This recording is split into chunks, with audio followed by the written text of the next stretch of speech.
I told my calculator a joke, and it gave me a blank stare. So today, we are doing the thinking together. Here is our goal. Find where an accumulation function has a local minimum. On the left is the rate function, r of x.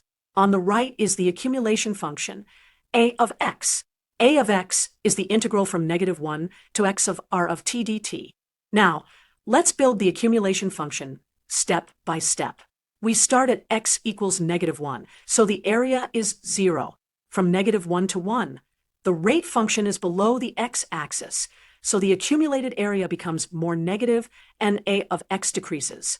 At x equals 1, the rate crosses the x-axis, so a of x hits a local minimum.